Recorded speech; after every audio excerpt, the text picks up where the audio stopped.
Olá, seja bem-vindo ao Lado Assombrado, me chamo Leandra e aqui você vai acompanhar os relatos e histórias reais, tá? Se você tem um relato ou uma história real para indicar, me encaminha aqui, tem o meu e-mail na descrição, tanto aqui no TikTok quanto lá no vermelhinho, tá? Se você é novo também, se você é aqui do TikTok, vai lá na minha bio que tem o link do vermelhinho, tá certo? Gente, ó, não esquece de trocar os nomes, não esquece também de passar pelo chat GPT se possível, e eu vou ler com todo carinho, tá bom? Então, o relato de hoje é, fizemos uma brincadeira e o que respondeu a gente não era o que era esperado. Então vamos lá. Olá, Leandra, já troquei os nomes e o texto passou por uma revisão no chat GPT. Fique tranquila, pode ler. Somos 4 pessoas que vivemos isso juntas e todas nós concordamos em enviar o relato. Também isso é muito bom, tá bom, gente? Ó, então vamos lá. Meu nome é Giovana, tenho 24 anos, sou de São Paulo. Isso aconteceu quando eu tinha 21 anos e morava numa república de estudantes, no bairro Vila Madalena. 4 meninas, um apartamento antigo de 3 quartos. Muito estudo, pouco dinheiro e a convicção de universitárias de que sabemos mais do que sabemos. Essa é a convicção que nos custou muito caro. Bom, o apartamento era antigo, prédio dos anos 60, por aí. Paredes grossas, pé direito alto, aquele cheiro de umidade e uma história de um imóvel velho, né, ali pairando os seus 70 anos. A gente chamava de O Casarão, por brincadeira. Como era grande demais para 4 estudantes e pequeno demais para a quantidade de energia que 4 mulheres de 20 anos colocaram no espaço, morávamos eu, a Beatriz, minha melhor amiga desde o ensino médio, a Camila, que estudava psicologia e tinha resposta científica para tudo, e a Rebeca, que era a mais velha de nós 4, 23 anos, filha de pai espírita e mãe evangélica, e por isso havia crescido no campo de batalha religioso que a havia deixado agnóstica e curiosa sobre tudo ao mesmo tempo. Em março daquele ano, Rebeca trouxe um tabuleiro. Gente, ó, tô vendo que essa história vai dar o que falar, então vamos lá. Não era um tabuleiro Ouija comprado em loja, era um tabuleiro que ela havia feito à mão. Num momento de tédio. Ele era em folha de papel A3, letras do alfabeto escritas em arcos, números, enfim, toda a característica de uma tábua Ouija. Havia um copo de vidro invertido no meio. Isso é infantilidade, disse Camila, que estava estudando para a prova de neuropsicologia e não tinha paciência. Então, não tem perigo nenhum? Respondeu Rebeca, com uma lógica que eu reconheço agora, que era a armadilha perfeita, né? Ou seja, ela estava ali, tipo, já que não tem perigo, por que você não vem brincar? Camila largou o caderno. Éramos 4 ao redor da mesa da sala naquela sexta-noite, com luzes apagadas e uma vela acesa no centro, porque Rebeca havia insistido que era assim que devíamos ser feitos, segundo o pai dela. Colocamos um dedo, cada no copo invertido. Rebeca perguntou, em voz clara, para o espaço à frente: tem alguém aí?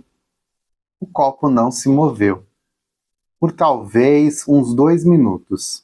A Camila estava prestes a dizer, eu sabia, quando de repente o copo deslizou. Devagar, sem solavanco, sem alteração brusca, deslizou com uma suavidade que era em si mesmo perturbadora. Porque suavidade daquela não é o jeito que a mão humana, com a mão humana, instintivamente empurra uma coisa. É o jeito que algo que conhece o próprio peso se move.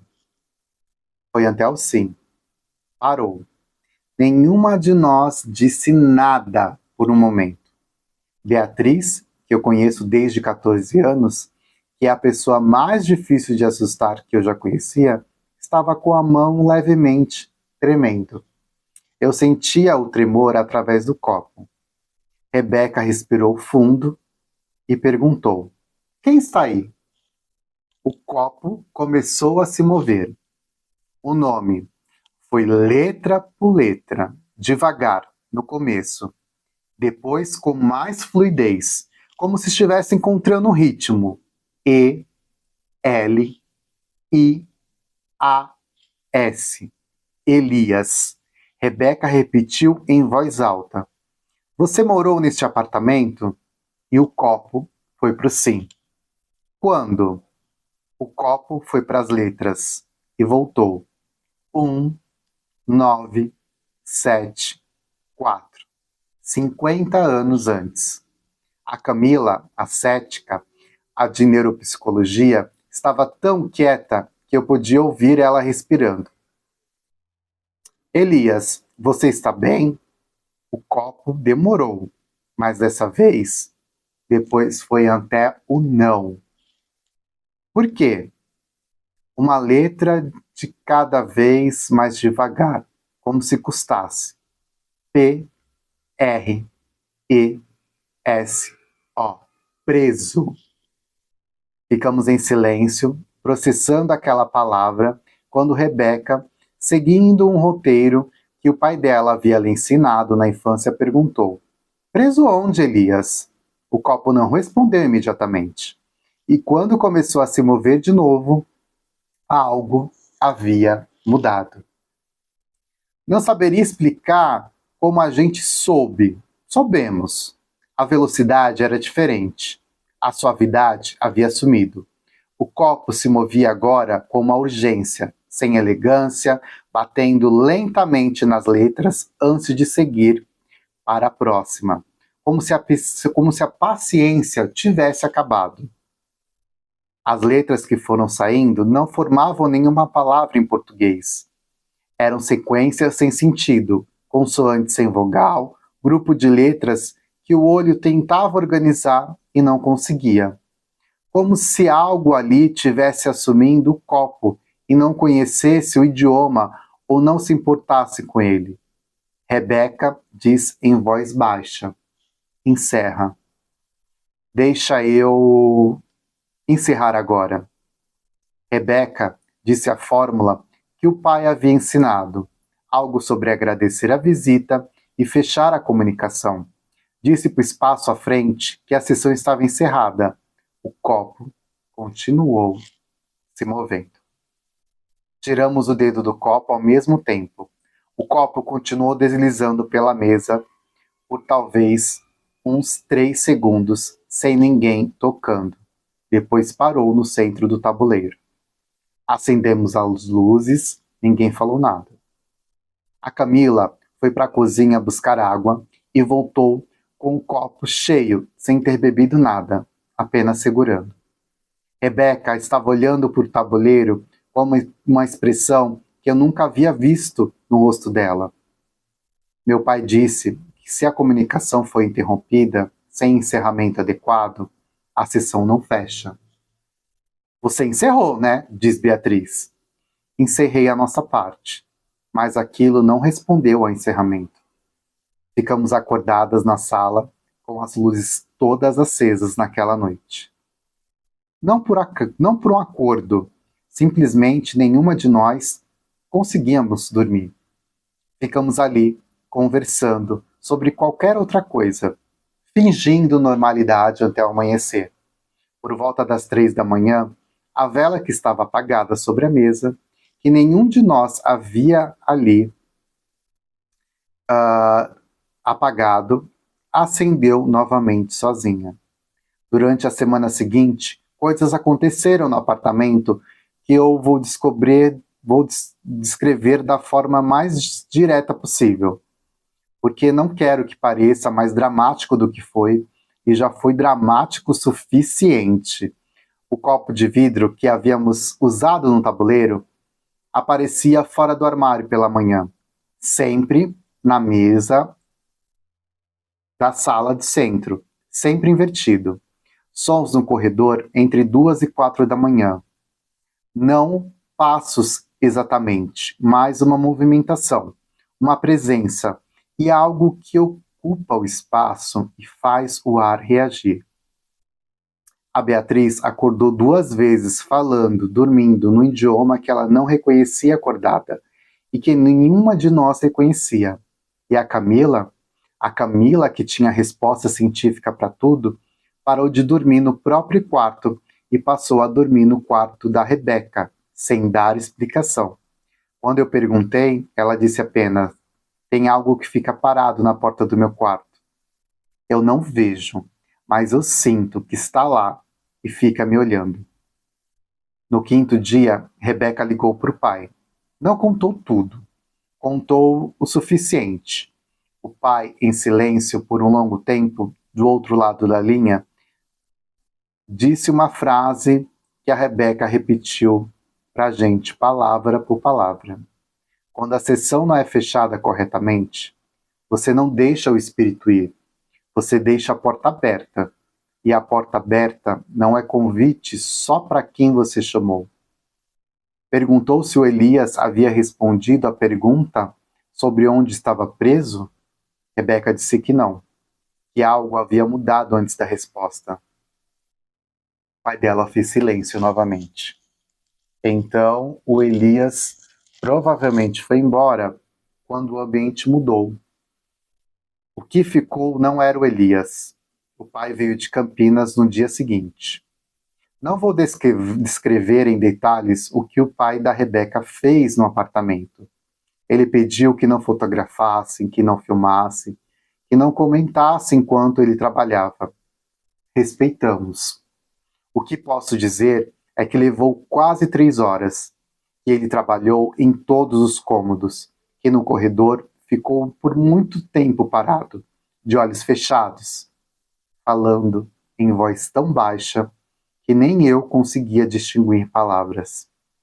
Quando terminou, estava visivelmente cansado. Sentou na cadeira da sala, aceitou o café que Beatriz ofereceu e olhou para as 4. Disse: o que vocês chamaram de começo era inofensivo. Alguém que morou aqui, que provavelmente morreu aqui, que ainda estava por aqui por hábito, mais do que por intenção. Esse foi embora fácil. O que entrou depois da mudança era diferente. Esse não tinha nome que eu pudesse usar. Esses são mais difíceis porque eles aprendem rápido. Aprendem o espaço, aprendem o nome das pessoas, aprendem o que mais assusta de cada um. Felizmente, vocês foram rápidas em parar. Olhou especificamente para mim quando disse isso. A menina que mandou encerrar, foi bom que ela mandou. O apartamento voltou ao normal naquela noite. O copo sumiu. Procuramos e nunca encontramos. O tabuleiro de papel, a Rebeca queimou no tanque de lavar roupa naquela mesma tarde, por instrução do pai dela. Moramos juntas por mais 1 ano e meio depois disso. Nada mais aconteceu. Mas algumas coisas mudaram para sempre. A Camila terminou a faculdade de psicologia, fez especialização e hoje atende pacientes. Numa conversa que tivemos ano passado, ela disse que não nega mais o que aconteceu naquela semana. Disse que chama de fenômeno dissociativo coletivo, quando precisa dar nome acadêmico às coisas, e ela colocou risos. Mas que quando está sozinha, sem precisar dar nome acadêmico para nada, ela sabe o que foi. A Beatriz nunca mais ficou sozinha num cômodo escuro sem acender a luz primeiro, até hoje. A Rebeca não toca em tabuleiro, desde aquela noite e nunca mais vai tocar, ela mesma disse. Eu aprendi a única coisa que importa, aprender sobre evocar o que a gente não conhece. Você pode escolher o que chama, você não escolhe quem responde. Nossa, gente do céu! Mas olha, vocês foram caçar confusão, hein? Com todo respeito, Giovana, mulher do céu, vocês foram caçar confusão. A sorte de vocês é que o pai da Rebeca, né, conhecia tudo e conseguiu, né, fechar essa porta aí que foi aberta. Gente, que relato. Ó, para você que ficou até agora, muito obrigada. Para você que tem um relato também, não esquece, gente, aqui ó, na descrição tem o meu e-mail. Então manda o meu e-mail e até ó, o próximo relato.